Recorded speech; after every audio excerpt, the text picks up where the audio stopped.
الحمد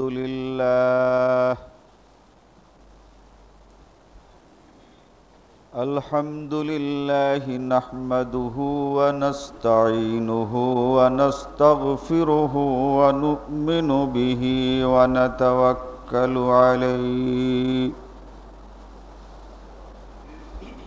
ونعوذ بالله من شرور أنفسنا ومن سيئات أعمالنا من يهده الله فلا مضل له ومن يضلله فلا هادي له ونشهد أن لا إله إلا الله وحده لا شريك له ونشهد أن محمدًا عبده ورسوله أما بعد فإن خير الحديث كتاب الله وخير الهدي هدي محمد صلى الله عليه وسلم وشر الأمور محدثاتها وكل محدثة بدعة وكل بدعة ضلالة وكل ضلالة في النار أعوذ بالله من الشيطان الرجيم بسم الله الرحمن الرحيم واستعينوا بالصبر والصلاة إنها لكبيرة إلا على الخاشعين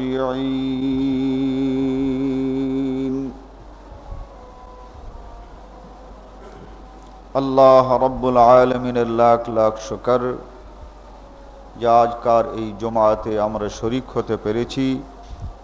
নবী মুহাম্মদুর রাসূলুল্লাহ সাল্লাল্লাহু আলাইহি ওয়াসাল্লামের উপরে লাখো সালাত সালাম, যার প্রদর্শিত পথ আর হেদায়েত পেয়ে আমরা ন্যায় এবং সত্যকে জানতে বুঝতে পেরেছি, অবলম্বন করার তৌফিক পেয়েছি। বিগত খুতবাতে নামাজ ইসলামী আন্দোলনের ভিত্তি এ বিষয়ের উপরে খুতবা হয়েছিল। আজকে ওই খুতবারই শেষ আরও কিছু কথা ইনশাআল্লাহুর রহমান খুতবাতে আলোচনা হবে। সূরা বাকারা 48 নম্বর আয়াত আমি তেলাওয়াত করেছি। আল্লাহ রাব্বুল আলামিন ইরশাদ করেন, ইস্তাঈনু বিস-সাবরি ওয়াস-সালাহ। হে মুসলমানগণ, আল্লাহর যদি সাহায্য চাও, আল্লাহর কাছে যদি কোনো ব্যাপারে তোমাদের সাহায্য চাইতে হয়, তাহলে যে বিষয়ে তোমরা বিপদগ্রস্ত হয়েছ,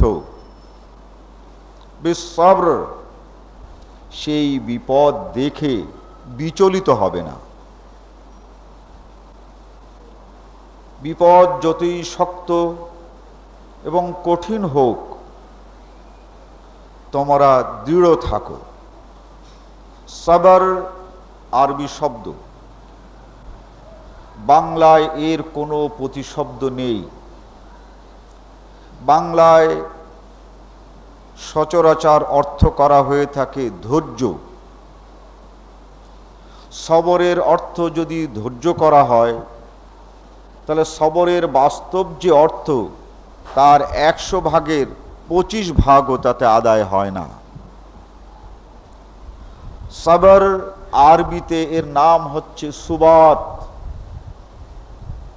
বিপদ দেখে পিছপা না হয়ে সেই বিপদকে মোকাবেলা করার জন্য নিজের জায়গায় দাঁড়িয়ে থাকা এবং ওই বিপদকে অতিক্রম করার জন্য সম্মুখের দিকে অগ্রসর হওয়া এবং সেই বিপদকে অতিক্রম করার জন্য দৃঢ় মানসিকতা, দৃঢ় নিয়ত থাকা এবং তার জন্য সার্বিকভাবে প্রস্তুত থাকা, এর নাম হচ্ছে সবর। এর নামই হচ্ছে আরবিতে সবর। ধৈর্য এমন বাংলায় যে শব্দটা আছে তা হচ্ছে সহ্য করা। সহ্য আর সবর এক কথা নয়। তা আল্লাহ তাআলা ইরশাদ করেন, ইয়া আইয়ুহাল্লাযীনা আমানু ইস্তাঈনু বিস-সাবরি ওয়াস-সালাহ। তোমরা আল্লাহর কাছে সাহায্য চাও। পয়লা কথা হচ্ছে এই, বিপদগ্রস্ত হয়েছে যে জন্যে, যেখানে যেভাবে ওই স্থান বা ওই অবস্থা থেকে তুমি সরে যেও না। তুমি দৃঢ় থাকো, অবিচল থাকো। এই অবিচল থাকার পর তুমি আল্লাহর কাছে সাহায্য চাও। কিভাবে? ওয়াস-সালাহ, সালাতের মাধ্যমে, নামাজের মাধ্যমে। আল্লাহ রাব্বুল আলামিন তার কাছে সাহায্য চাওয়ার জন্য আল্লাহ রাব্বুল আলামিন কোনো দোয়া বেছে নেননি, কোনো খতম বেছে নেননি, কোনো হুজুর বেছে নেননি। যমুক হুজুরের কাছে গিয়ে দোয়া চাও, তিনি দোয়া করলেই আল্লাহ তোমার উপরে রহমত নাজিল করবেন। বিশেষ কোনো সূরার কথা বলেননি যে ওই সূরাটা পড়লেই তোমার উপরে আল্লাহর রহমত নাজিল হবে। আল্লাহ রাব্বুল আলামিন জানিয়ে দিলেন, ইস্তাঈনু বিস-সাবরি ওয়াস-সালাহ। এই সাহায্য আল্লাহর কাছে চাইতে হলে তার তরিকা, তার পদ্ধতি হলো যে তুমি কমপক্ষে 2 রাকাত নামাজ পড়ো। এই নামাজ পড়ে নামাজের মধ্যেই তুমি রুকুতে আল্লাহর কাছে চাও, তুমি সেজদায় আল্লাহর কাছে চাও, আত্তাহিয়াত পড়ার পর তুমি আল্লাহর কাছে সাহায্য চাও, হে আল্লাহ বিপদগ্রস্ত হয়েছি, তুমি আমার বিপদ দূর করো। ইস্তাঈনু বিস-সাবরি ওয়াস-সালাহ। আল্লাহর সাহায্য পাওয়ার জন্যে যে চাওয়াটা আছে সেই চাওয়াটাই হচ্ছে সালাত, সেই চাওয়াটাই হচ্ছে নামাজ। কিন্তু আমরা এই নামাজ বাদে আল্লাহর কাছে চাইবার জন্য আমাদের কাছে অনেক রং ও ঢং আছে, এর কোনোটাই কিন্তু আল্লাহর মনোনীত নয়। যে দোয়া আপনাকে আল্লাহ রাব্বুল আলামিন করতে বলেছেন, ধরেন কোনো দোয়া আছে, এই দোয়াটাই তো আপনি নামাজের মধ্যে পড়তে পারেন। আল্লাহ রাব্বুল আলামিন কোনো দোয়া পছন্দ করেন, এই রকমের হাদিসে বহু দোয়া আছে। এই দোয়াটাই আপনি আত্তাহিয়াত পড়ে তখনই কিন্তু আপনি পড়তে পারেন, ইস্তাঈনু বিস-সাবরি ওয়াস-সালাহ। এই নামাজের মধ্যে এই দোয়াটা আপনি পড়লেন। যে দোয়াটায় আল্লাহ তাআলা সন্তুষ্ট হন, এই দোয়াটাই আপনি রুকুতে পড়তে পারেন। রুকুর যে দোয়া আছে সেই দোয়া পড়ার পর আপনার সেই প্রিয় দোয়া, আপনি যা চান এই রুকুর ভিতরে ওই দোয়াটাই পড়তে পারেন। এতে একদিকে যেমন আল্লাহ নবীর শেখানো দোয়া পড়া হয়, আর অন্যদিকে আল্লাহ রাব্বুল আলামিন যে নামাজের মধ্যে সাহায্য চাওয়ার কথা বলেছেন সেই নামাজও হয়। ইস্তাইনু বিস-সাবরি ওয়াস-সালাহ। এরপরে আবার আল্লাহ নিজেই বলে দেন, এই কথাটা শুনতে যত সোজা মনে হয়, কাজটি করা কিন্তু অত সোজা নয়। যা চাইবে নামাজের মধ্যে চাইবে, বলা সোজা। আল্লাহ তাআলা বলেন, ইন্নাহা লাকাবীরাতুন ইল্লা আলাল খাশিঈন। এই নামাজের মধ্যে দোয়া চাওয়া, নামাজের মধ্যে আল্লাহর কাছে সাহায্য চাওয়া, ইন্নাহা লাকাবীরা, এটা অনেক বড় কথা। ইন্নাহা লাকাবীরা, এটা অনেক জনের জন্য, অনেক লোকের জন্য সোজা নয়। ইল্লা আলাল খাশিঈন, যারা আল্লাহকে ভয় করে তাদের জন্য এটা সোজা। আর যারা আল্লাহকে ভয় করে না, নামাজের মাধ্যমে আল্লাহর কাছে সাহায্য চাওয়া তাদের জন্য সোজা নয়। ইস্তাইনু বিস-সাবরি ওয়াস-সালাহ ইন্নাহা লাকাবীরাতুন ইল্লা আলাল খাশিঈন। নামাজ পড়া হয়ে গেছে, দাঁড়িয়ে বললেন, ভাই সব আমার আব্বা খুব অসুস্থ, আপনারা দোয়া করবেন। এই নামাজ শেষে দেখবেন আপনি বিভিন্ন মসজিদে নামাজ শেষ হয়ে গেছে, সালাম ফিরানো হয়ে গেছে, এখন বলছে আপনারা আমার আব্বার জন্য একটু দোয়া করবেন। ইমাম সাহেব বলেন যে অমুক ব্যক্তির এই বিপদ, তার জন্য একটু দোয়া করবেন। এটা কি আমাদের সমাজে নেই? আছে। আল্লাহ তাআলা তাই ডেকে বলছেন, ওয়া ইন্নাহা লাকাবীরা, নামাজের মধ্যে, নামাজ শেষ হওয়ার আগে নামাজের মধ্যে এই দোয়া করাটা তাদের জন্য খুবই অসম্ভব যারা আল্লাহকে ভয় করে না। যারা আল্লাহকে ভয় করে তাদের জন্য ওই নামাজের মধ্যেই দোয়া করা খুবই সোজা। কিন্তু যারা আল্লাহকে ভয় করে না আর নামাজ পড়ে, যারা আল্লাহকে ভয় করে না অথচ নামাজে হাজির হয়, তাদের জন্য এই দোয়াটা, আল্লাহর সাহায্য চাওয়াটা নামাজের মধ্যে খুব কঠিন, কিন্তু নামাজের পরে সালাম ফিরাবার পর দোয়ার কথা বলা খুবই সোজা। এই আয়াত সূরা আল বাকারার ৪৫ নম্বর আয়াত এবং ১৫৩ নম্বর আয়াত। ওয়া ইন্নাহা লাকাবীরাতুন ইল্লা আলাল খাশিঈন। এই সামান্য একটু দোয়া আল্লাহর কাছে চাইতে হবে। এ ব্যাপারে আল্লাহ তাআলা পৃথক করে দিলেন কারা আল্লাহকে ভয় করে আর কারা আল্লাহকে ভয় করে না। قد أفلح المؤمنون الذين هم في صلاتهم خاشعون। সূরা মুমিনুন ২ নম্বর আয়াত। আল্লাহ বলেন, قد أفلح المؤمنون, ওই সকল মানুষকে সেই বিপদ থেকে আল্লাহ রাব্বুল আলামিন উদ্ধার করবেন, তারা মুক্তি এবং নাজাত পাবে। আগের আয়াতে ছিল বিপদের জন্য আল্লাহর কাছে চাওয়া,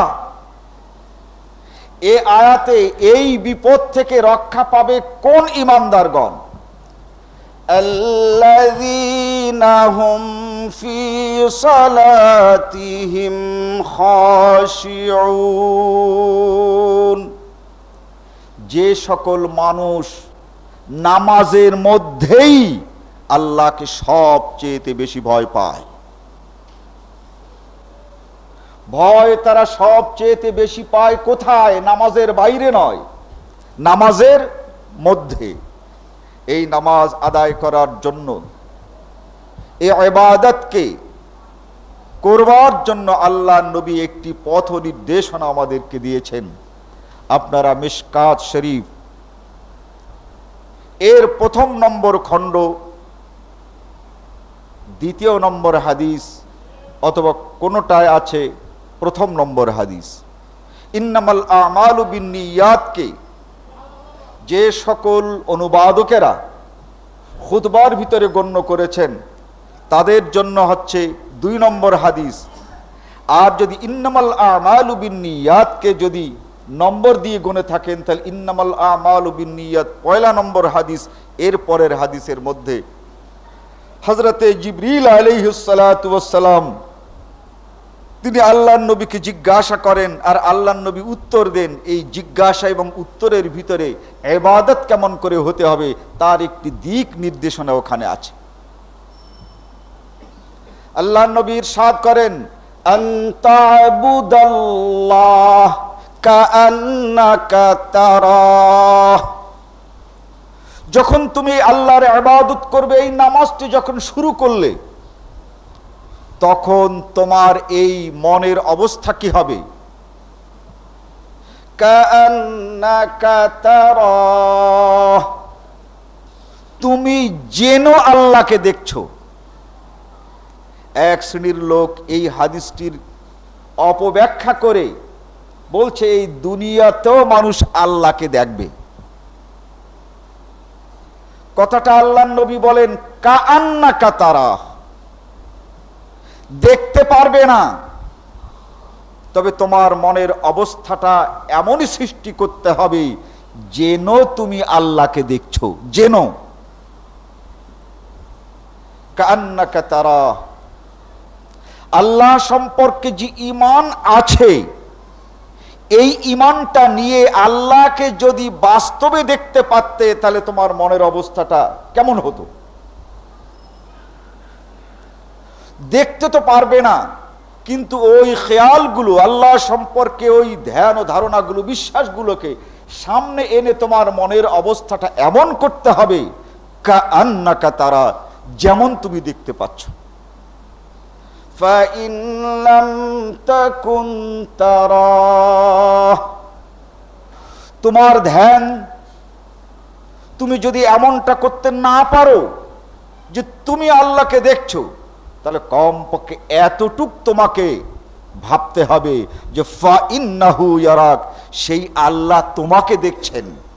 তোমার কোনো কাজ, তোমার কোনো কিছু তার দৃষ্টির অগোচরে নাই, কমপক্ষে এতটুকু ভাবতে হবে।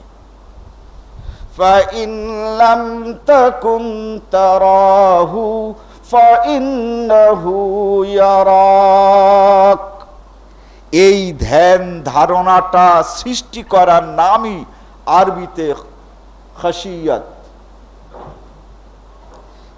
আল্লাহ তাআলা তাই বলেন, قد أفلح المؤمنون الذين هم في صلاتهم خاشعون, নামাজের মধ্যে যারা চাইবে আল্লাহর কাছে সাহায্য, সেই সাহায্য পাবে এবং সেই বিপদ থেকে মুক্তি পাবে তারা।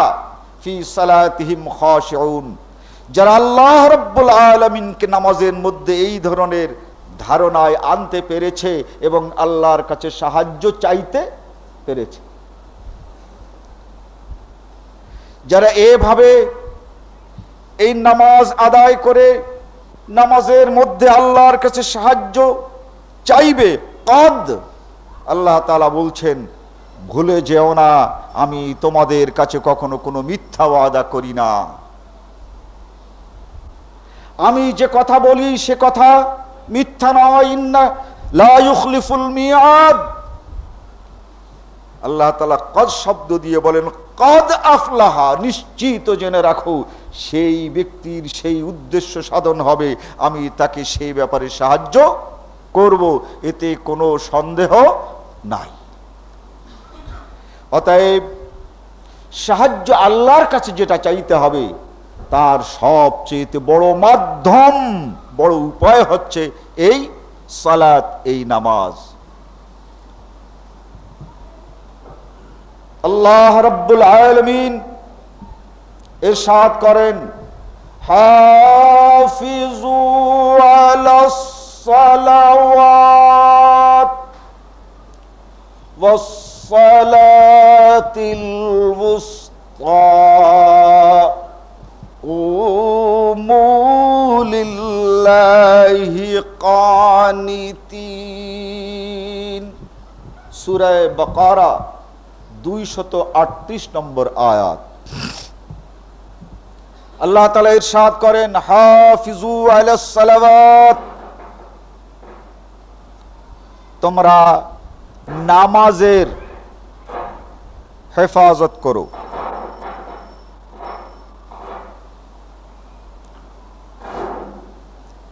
হাফিজু আলাস সালাওয়াত, যে নামাজগুলো তোমাদের উপরে বিধিবদ্ধ করা হয়েছে, ফরজ করা হয়েছে, এই নামাজগুলির হেফাজত করতে হবে।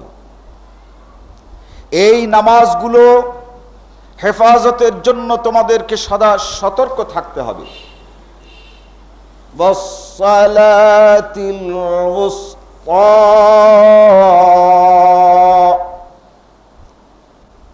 এই নামাজ হবে নামাজ উস্তা। উস্তা শব্দের অনেক অর্থ আছে, তার একটি অর্থ হচ্ছে সুন্দর, পরিমাপ মতো, বেশিও নয় কমও নয়, যার মধ্যে অসুন্দর কিছু নেই, অকল্যাণ কিছু নেই, ক্ষতিকর কিছু নেই, এই রকমের জিনিসকে বলা হয় ওস্তা। সালাতুল ওস্তা, কেউ বলেন এর অর্থ হচ্ছে আসরের নামাজ, কেউ বলেন ফজরের নামাজ। এটা তারা বলেছেন তাদের খেয়ালে, কিন্তু শব্দগত যে অর্থ এখানে আসে তা হচ্ছে সেই নামাজের হেফাজত করতে হবে যে নামাজ সুন্দর, যে নামাজ নির্ভুল, যে নামাজ পরিমিত। নামাজের সময় কম, আপনি সূরা বাকারা দিয়ে পয়লা রাকাত শুরু করলেন মাগরিবের নামাজের সময়, তো এক সূরাতেই তো আপনার নামাজের ওয়াক্ত পার। এই রকমের বেকায়দা নামাজ পড়া যাবে না। আবার এশার নামাজের ওয়াক্ত 2 রাকাত মিলে আপনি কিরাত পড়লেন এত ছোট যা একেবারে মাগরিবের নামাজের সঙ্গেই তুলনা করা যায়। প্রত্যেকটি ওয়াক্ত এবং তার সঙ্গে সামঞ্জস্য রেখে এবং পারিপার্শ্বিকতার দিকে লক্ষ্য রেখে এই 5 ওয়াক্ত নামাজ পড়তে হবে, পড়াতে হবে। এরকমের যে নামাজটি নির্ভুল সেই নামাজটি হচ্ছে ওস্তা, যে নামাজটি পরিমিত সেই নামাজটাই হচ্ছে ওস্তা। যে নামাজটির কিরাত, যে নামাজটির দাঁড়ানো, যে নামাজটির রুকু, যে নামাজটির সেজদা নবী মুহাম্মদুর রাসূলুল্লাহ সাল্লাল্লাহু আলাইহি ওয়াসাল্লামের নামাজের সঙ্গে যত মিল হবে সে নামাজটি ততই হচ্ছে সালাতে উস্তা, অর্থাৎ শ্রেষ্ঠ, সুন্দর এবং পরিমিত নামাজ। তো আল্লাহ বলেন হাফিজু আলাস সালাওয়াত, 5 ওয়াক্ত নামাজ তোমাদের উপর ফরজ করা হয়েছে, এর হেফাজত করো। এটা তোমাদের আদায় করতে হবে, এর জন্য খেয়ানত না হয়। আল্লাহ রাব্বুল আলামিন এর হেফাজতের একটি কঠিন বাস্তব দৃষ্টান্ত সূরা আন-নিসা এর 102 নম্বর আয়াতে উল্লেখ করেছেন। আল্লাহ তাআলা বলেন, ওয়া ইযা কুনতা ফীহিম, হে নবী যদি তুমি যুদ্ধের ময়দানে সাহাবাদেরকে নিয়ে থাকো, লোকেদেরকে নিয়ে যদি তুমি যুদ্ধের ময়দানে থাকো, ফাআকামতা লাহুমুস সালাহ, তুমি সেখানে নামাজ বন্ধ করে যুদ্ধ করতে পারবে না। গত খুতবাতে ছিল কিছু সংখ্যক লোক মনে করেন যে আগে জিহাদ তারপরে নামাজ। ঈমান তাদের বক্তব্য ছিল তারপরে হচ্ছে জিহাদ, তারপরে নামাজ। তাদের এই ধারণা কত ভুল। وَإِذَا كُنْتَ فِيهِمْ فَأَقَمْتَ لَهُمُ الصَّلَاةَ, তুমি যদি যুদ্ধের ময়দানে থাকো, তোমার সাথে যদি সাহাবায়ে কেরাম এই বাহিনী থাকে, তাহলে তোমাকে নামাজে দাঁড়াতে হবে। এই নামাজে দাঁড়াবে, আর এই নামাজ পড়াবে কেমন করে? ফালতাকুম তায়ফাতুম মিনহুম মা'াক, তোমার এই বাহিনীকে দুটো দলে বিভক্ত করে ফেলো। এক দল শত্রুর বিরুদ্ধে যুদ্ধ করতে থাকবে, আর এক দলকে নিয়ে তুমি নামাজ পড়তে দাঁড়াবে। ওয়ালয়াখুযু আসলিহাতাহুম, শোনো, এই নামাজে কেউ অস্ত্র ত্যাগ করতে পারবে না। এই নামাজে বুকে হাত বাঁধার দরকার নেই। প্রত্যেকে যার যার অস্ত্র ধরে থাকো। শুধু তাই নয়, দস্তুর মতো নামাজের মধ্যে যুদ্ধের কথাটা স্মরণ করে সতর্ক থাকো। বিষয়টি ভালো করে আমাদের বুঝতে হচ্ছে। নামাজের মধ্যে বিভোর হয়ে যুদ্ধের কথা ভুলে যাবে, সে নামাজ এখানে চলবে না, আর নামাজ ছাড়াও যাবে না। নামাজ চালু রাখতে হবে। ফালইয়াকুম তায়ফাতুম মিনহুম মা'াক ওয়ালয়াখুযু আসলিহাতাহুম, তারা সকলে ওই অস্ত্র ধরে এদিকে নামাজ চালিয়ে যাবে, আর ওদিকে শত্রুর কথা স্মরণ রেখেই এই অস্ত্রটা ধরে থাকবে। ফাইযা সাজাদু ফালইয়াকুনু ওয়ারাআকুম, এরা যেমন একটি রুকু দুইটি সেজদা শেষ করবে এক রাকাতে, এদেরকে পাঠিয়ে দাও। আর যারা যুদ্ধ করছে ওদের জায়গায়, আর ওইখান থেকে যারা এখনো নামাজে শরীক হয় নাই তাদেরকে নামাজের জন্য ডাকো।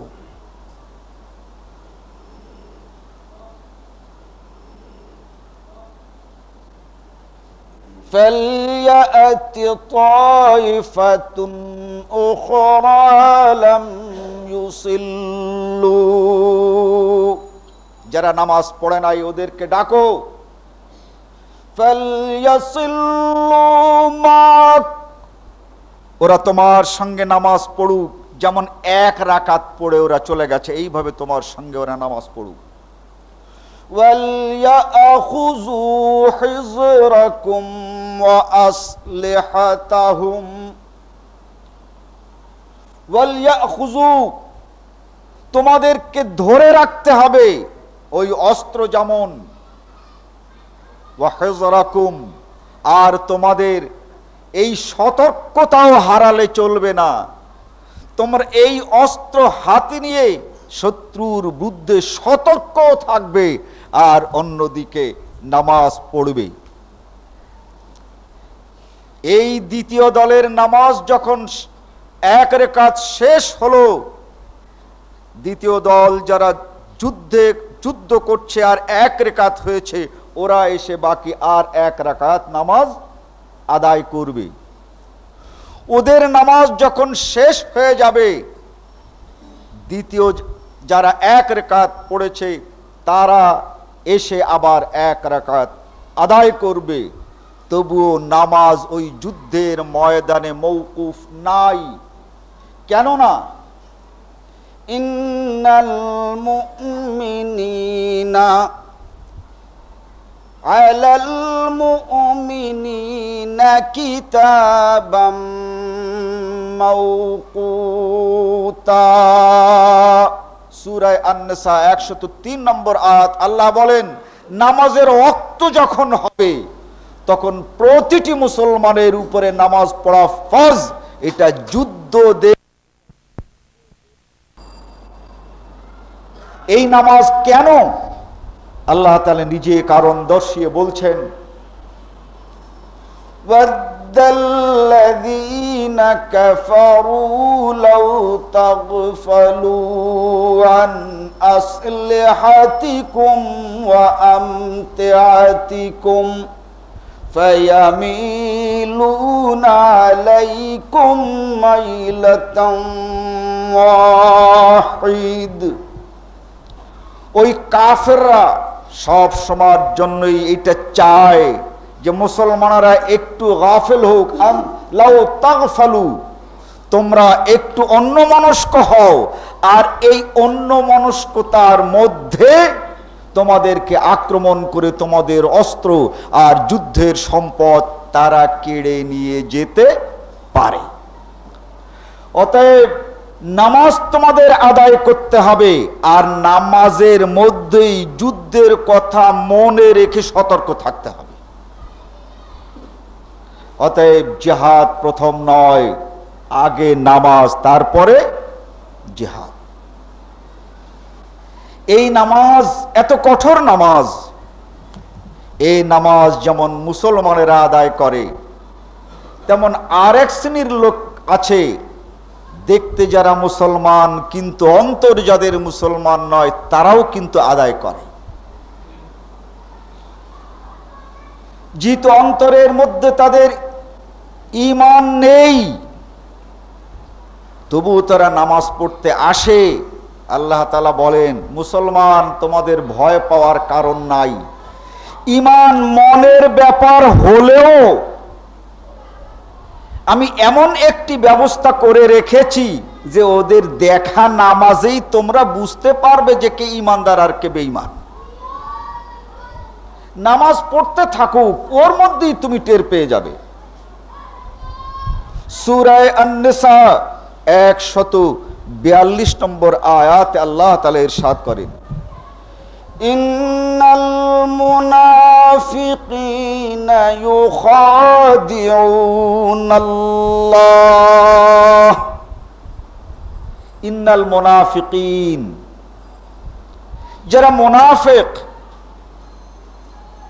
এদের চরিত্র এত খারাপ, ইউখাদিউনাল্লাহ, ওরা মনে করে আল্লাহকেও ধোঁকা দেওয়া যায়।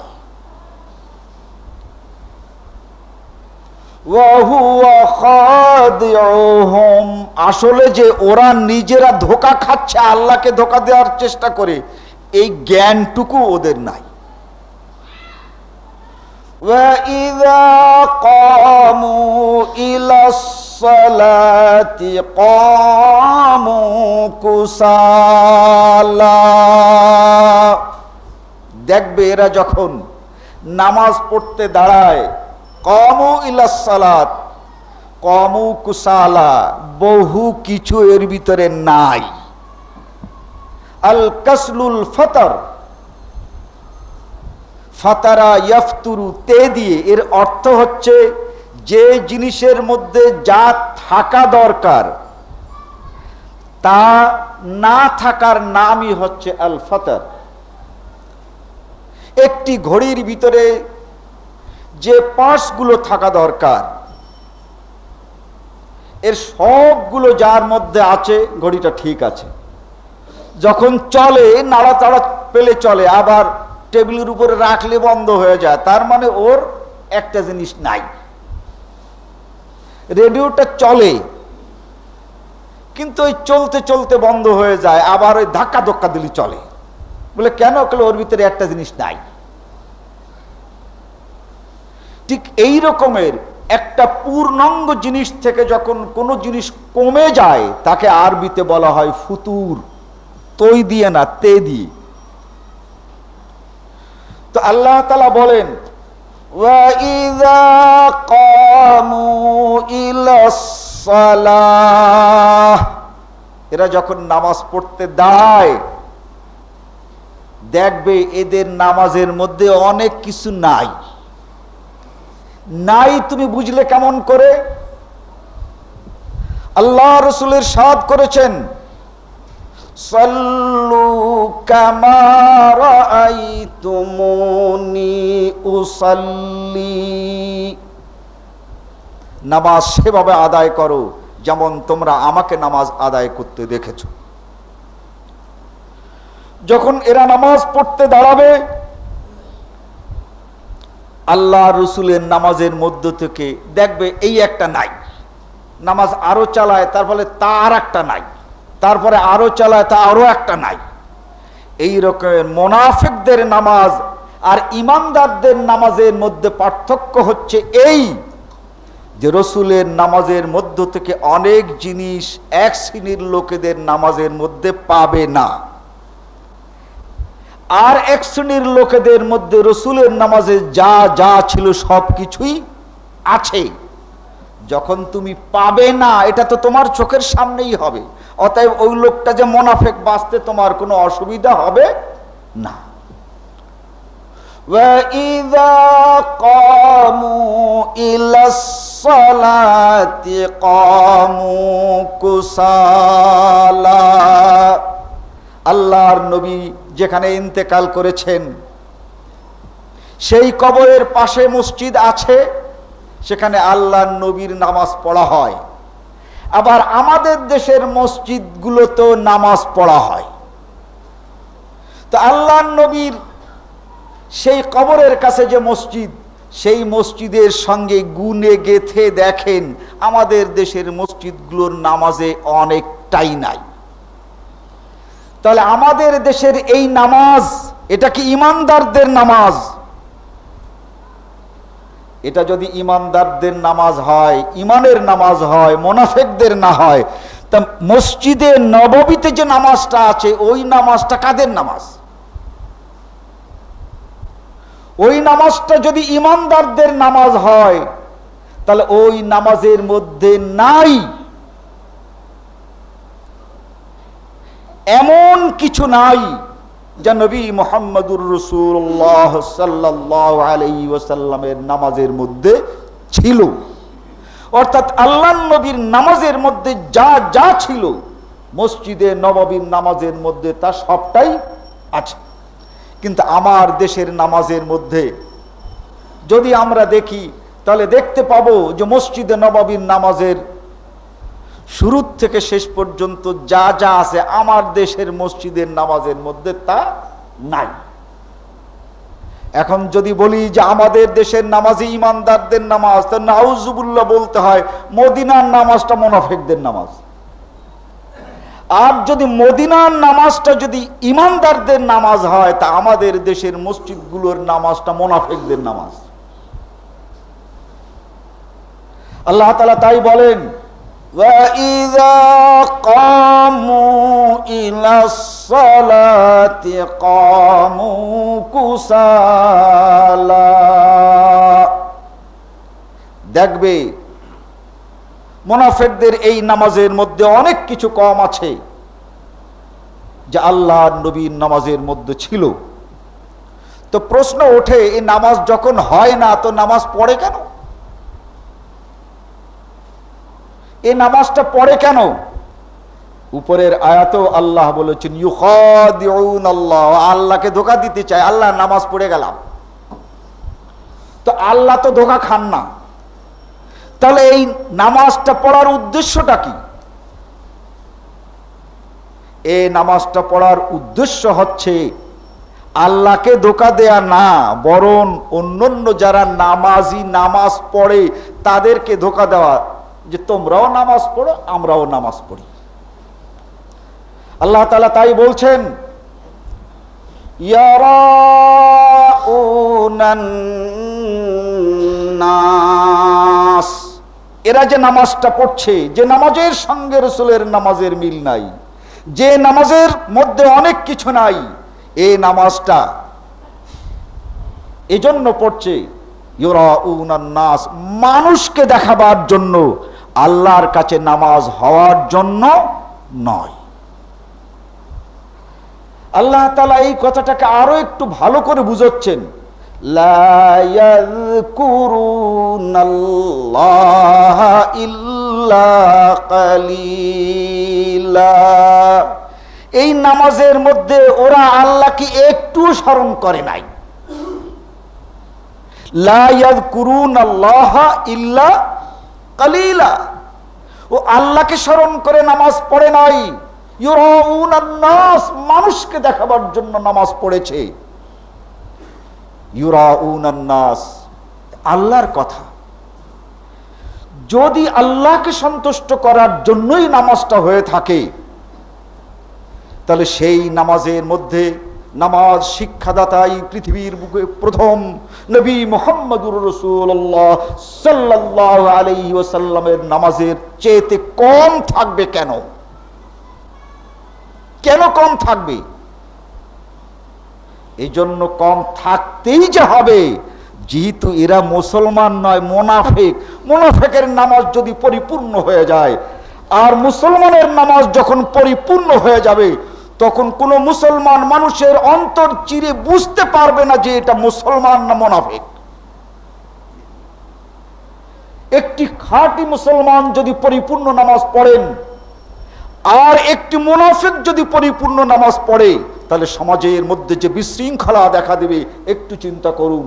আপনার কাছে যে কে আছে, এ কি মুনাফিক না মুসলমান, আপনি টের পাচ্ছেন না।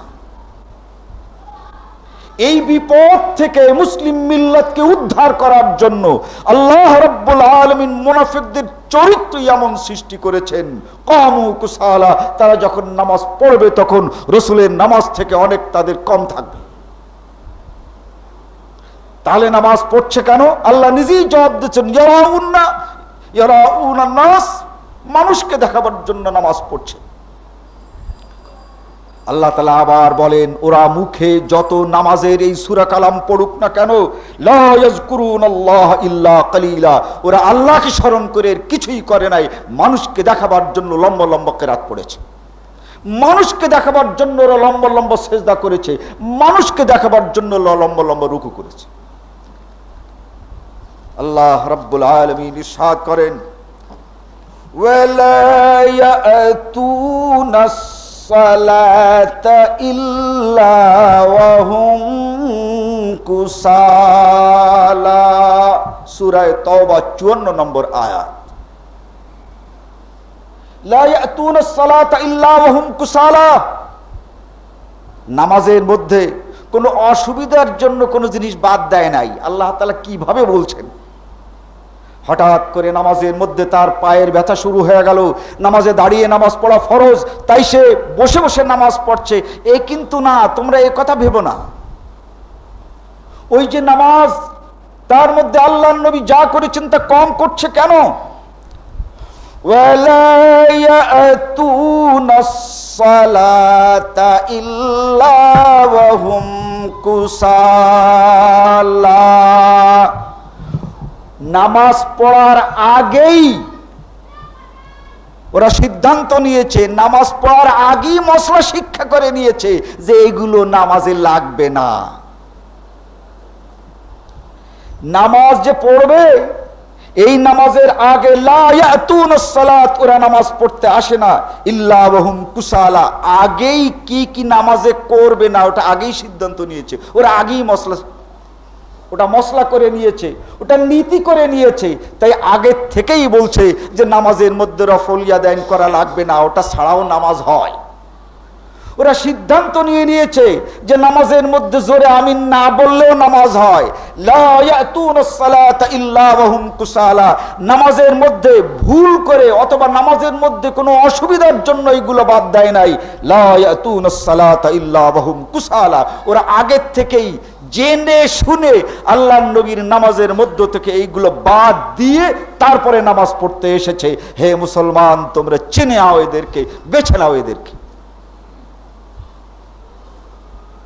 আজকে ভাবতে হবে, বুঝতে হবে যে আমরা কোথায় আছি এবং আমাদের পাশে কারা আছে। আপনি যদি দোকানদার হয়ে আপনার পাশের দোকানদারকে চিনতে ভুল করেন, গোটা আপনার দোকানটাই একদিন লুট হয়ে যাবে। আপনি বিক্রেতা যদি ক্রেতাকে আপনি চিনে বের করতে না পারেন, আপনার ব্যবসা ভুট হয়ে যাবে। আপনি যে দোকান থেকে মাল ক্রয় করেন সেই মহাজনকে চিনতে যদি আপনি ভুল করেন, আপনার ব্যবসা শেষ হয়ে যাবে। অতএব এই সমাজের মধ্যে যে যেখানে আমরা আছি, অবস্থানটাকে খুব শক্ত করে আমাদের বুঝে নিতে হবে। এখানে যদি আমরা ভুল করি, সামাজিকভাবে আমরা দিনের দিক থেকে আমরা মার খেয়ে যাব। আল্লাহ রাব্বুল আলামিন তার কাছে কি আমরা হাজির হতে পারবো না সঠিকভাবে। এই জন্যে যে আল্লাহ আমাদেরকে বাঁচাবার জন্য এই সমাজের খপ্পর থেকে এমন কোনো কথা নাই যা তিনি তার কোরআনে এবং রসুলের মাধ্যমে আগাম সতর্ক না করেছেন। আগামীতে কি হবে না হবে এগুলো আমাদের বলে না গেছে। আল্লাহ রাব্বুল আলামিন এই নামাজ সম্পর্কে আরো বলছেন, আকিমুস সালাহ ওয়া লা তাকুনু মিনাল মুশরিকিন আল্লাযীনা ফাররাকু দীনাহুম ওয়া কানু শিয়া কুল্লু হিজবিম বিমা লাদাইহিম ফারিহুন। সূরা রুম 31 এবং 32 নম্বর আয়াত। আল্লাহ বলেন, আকিমুস সালাহ, নামাজ কায়েম করো, কিন্তু দেখো ওয়ালা তাকুনু মিনাল মুশরিকিন, এই নামাজের মধ্যে আবার মুশরিক হয়ে যেও না। নামাজ, এই নামাজ পড়তে গিয়ে আল্লাহ সতর্ক করলেন, ওয়ালা তাকুনু মিনাল মুশরিকিন, মুশরিক হয়েও না। ব্যাপারটা কি ভালো করে আমাদের বুঝতে হবে। নামাজ আল্লাহ রাব্বুল আলামিন নাজিল করেছেন। এখন এর ভিতরে আমি অতিরিক্ত কিছু করব পেলাম কোথায়? কার কথাই করব? হযরতে আলী রাদিয়াল্লাহু তাআলা আনহু বলেন যে আল্লাহর নবী মুহাম্মদুর রাসূলুল্লাহ সাল্লাল্লাহু আলাইহি ওয়াসাল্লামের নামাজ দেখে নামাজ শিখতে চেয়েছি। আল্লাহর নবী নামাজ শিক্ষা দিতে গিয়ে আমাদেরকে যা যা করলেন তা হচ্ছে এই, ইজাফতাতাহাস সালাত ওয়া কাব্বারা, আল্লাহর নবী যখন নামাজ শুরু করলেন এবং আল্লাহু আকবার বললেন, অতঃপর তিনি পড়লেন, ওয়াজ্জাতু ওয়াজহিয়া লিল্লাযী ফাতারাস সামাওয়াতি ওয়াল আরদা হানিফান ওয়া মা আনা মিনাল মুশরিকিন। আগে আল্লাহু আকবার বললেন, তারপরে তিনি পড়লেন ওয়াজ্জাতু ওয়াজহিয়া লিল্লাযী ফাতারাস সামাওয়াতি ওয়াল আরদা হানিফা। এই হাদিসটি মিশকাতের মধ্যে নামাজ কিভাবে পড়তে হয়, বাবু সিফাতিস সালাতের মধ্যে হযরত আলী রাদিয়াল্লাহু তাআলা আনহুর বর্ণনা পাবেন, 2 নম্বর খণ্ড, বাবু সিফাতিস সালাত, নামাজের বিবরণ।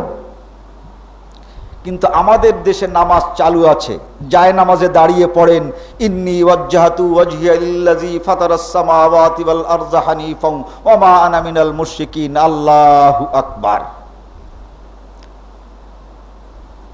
আল্লাহর নবী আল্লাহু আকবার আগে বলে তারপরে ওয়াজ্জাহাতু ওয়াজহিয়া লিল্লাযী পড়েছেন, এই আয়াতটি পড়েছেন। আর আমাদের দেশের কেতাব কুতুব হুজুর নাজির সবাই বলছেন যে ওই আগে আল্লাহু আকবার বলার আগে বলতে হবে ওয়াজ্জাহাতু ওয়াজহিয়া লিল্লাযী ফাতারাস সামাওয়াতি ওয়াল আরযা হানিফা। এরপরে কি? এরপরে আরেকটা। তো এখন এই যে আমি পড়বো আল্লাহু আকবার বলার আগে যে ওয়াজ্জাহাতু ওয়াজহিয়া লিল্লাযী এটা পড়বো, এটা কার তরিকা? এই নিয়মটা কার? যদি এই নিয়মটা আল্লাহর হয় তাহলে এটা আল্লাহর তরিকা। এখানে তাওহীদ, আল্লাহকে মানা হলো। কিন্তু এই তরিকাটা আল্লাহর না হয়ে যদি এটা বেহেশতে জিয়রের তরিকা হয়, এটা যদি মকসুদুল মুমিনিনের তরিকা হয়, এই তরিকা অনুযায়ী যদি আল্লাহু আকবার বলার আগে ওয়াজ্জাহাতু ওয়াজহিয়া লিল্লাযী পড়ি, তাহলে আল্লাহর তরিকার সঙ্গে আর একটা লোকের তরিকাকে আমি যোগ করলাম। যার তরিকাকে আমি আল্লাহর তরিকার সঙ্গে যোগ করলাম, সেই লোকটিকে আল্লাহর সঙ্গে শরীক করা হলো। ওয়ালা তাকুনু মিনাল মুশরিকিন। মুশরিক হবে না, মুশরিকদের অন্তর্ভুক্ত হবে না, শিরক করবে না। এটা আল্লাহ রাব্বুল আলামিন এই নামাজের মধ্যে জুড়ে দিলেন। এজন্যে একদিন হয়তো এমন হতে পারে যে রাসূলের এই নামাজ, যে নামাজ আমার নামাজ, এই নামাজের সঙ্গে আরো কত টাইপের নামাজ তোমরা পাবে।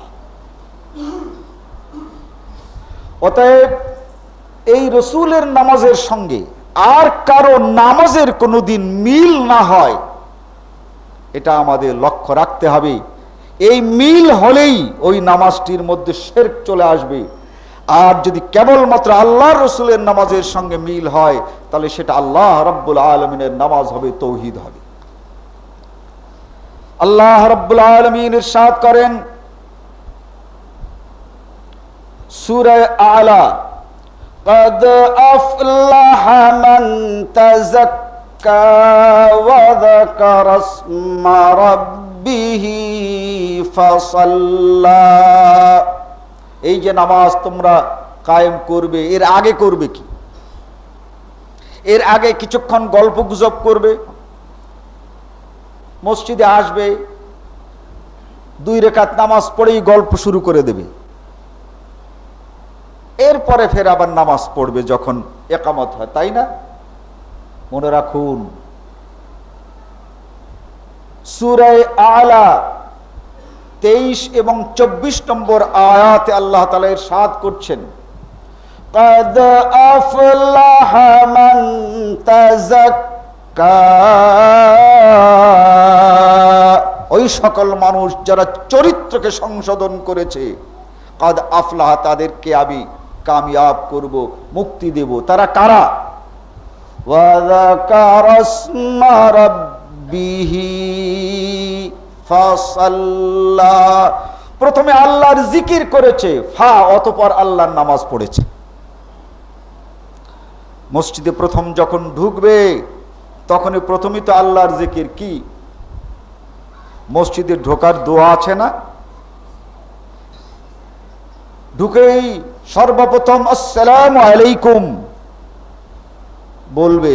এই আসসালামু আলাইকুম এমন বলবেন না যে আর একজনের নামাজই নষ্ট হয়ে যায়, তার একটা সুন্দর ভাব অনুযায়ী সালাম করবেন। সালাম করার পর দুখুলুল মসজিদ পড়ুন। যদি আপনি এসে থাকেন সূর্য পশ্চিম দিকে ঢলার আগে, তাহলে দুখুলুল মসজিদ পড়ে আপনি আল্লাহর জিকির করুন। কোরআন মজিদ সবচেয়ে বড় জিকির। এই কোরআন মজিদ তিলাওয়াত করুন, না পেলে আপনার মুখস্থ যে সূরাগুলো আছে তার ভিতর থেকে কিছু পড়ুন।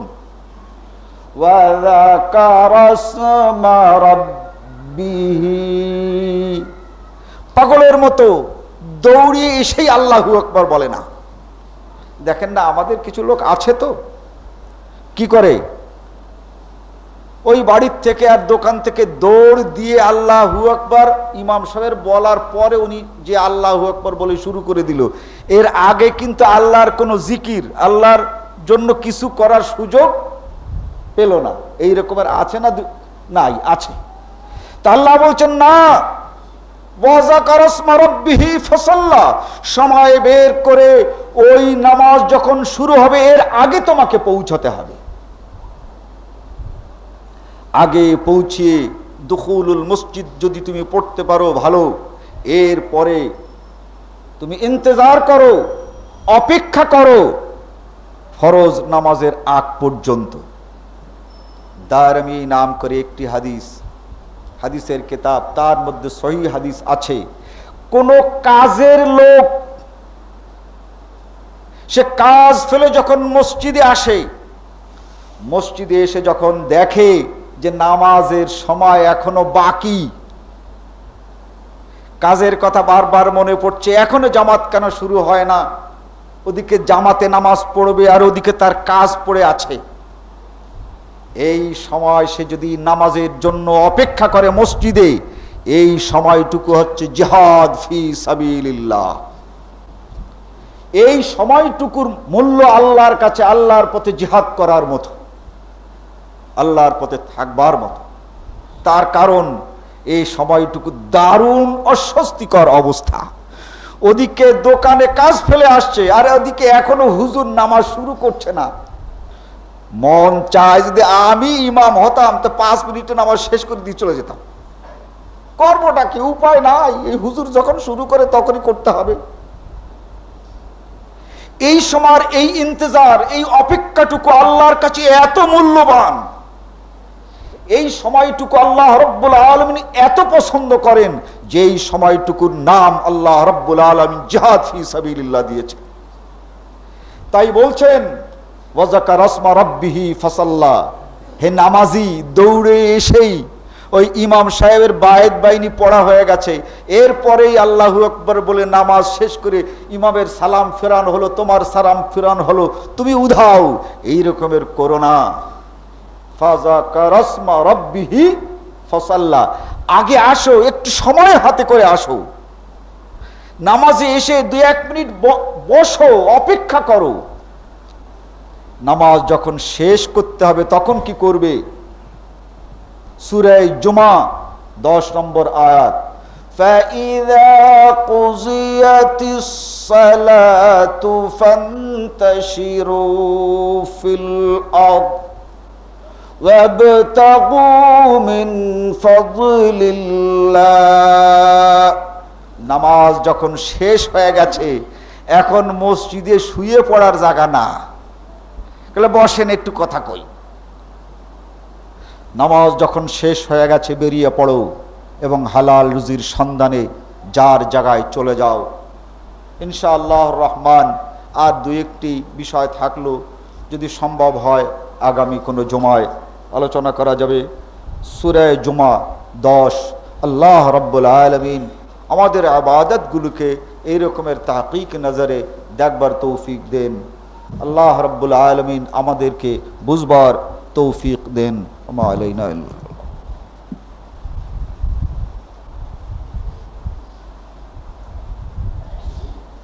আলহামদুলিল্লাহ আলহামদুলিল্লাহ নাহমাদুহু ওয়া নাস্তাঈনুহু ওয়া নাস্তাগফিরুহু ওয়া নু'মিনু বিহি ওয়া নাতাওয়াক্কালু আলাইহি ওয়া নাউযু বিল্লাহি মিন শুরুরি আনফুসিনা ওয়া মিন সাইয়্যাতি আ'মালিনা মান ইয়াহদিহিল্লাহু ফালা মুযিল্লা ওয়া মান ইউযলিলহু ফালা হাদিয়া লাহু ওয়া নাশহাদু আন লা ইলাহা ইল্লাল্লাহু ওয়াহদাহু লা শারীকা লাহু ওয়া নাশহাদু আন্না মুহাম্মাদান আবদুহু ওয়া রাসূলুহু আম্মা বা'দ। औज़ु बिल्लाहि मिनश शैतानिर रजीम बिस्मिल्लाहिर रहमानिर रहीम इन्नल्लाहा व मलाइकतहु युसल्लूना अलन नबी या अय्युहल्लज़ीना आमनू सल्लु अलैहि व सल्लिमू तस्लीमा अल्लाहुम्मा सल्लि अला मुहम्मद व अला आलि मुहम्मदिन कमा सल्लैता अला इब्राहीम व अला आलि इब्राहीम इन्नका हमीदुम मजीद अल्लाहुम्मा बारिक अला मुहम्मद व अला आलि मुहम्मदिन कमा बारकता अला इब्राहीम व अला आलि इब्राहीम इन्नका हमीदुम मजीद फ़ज़्कुरूनी अज़्कुरुकुम वश्कुरू ली वला तकफुरून।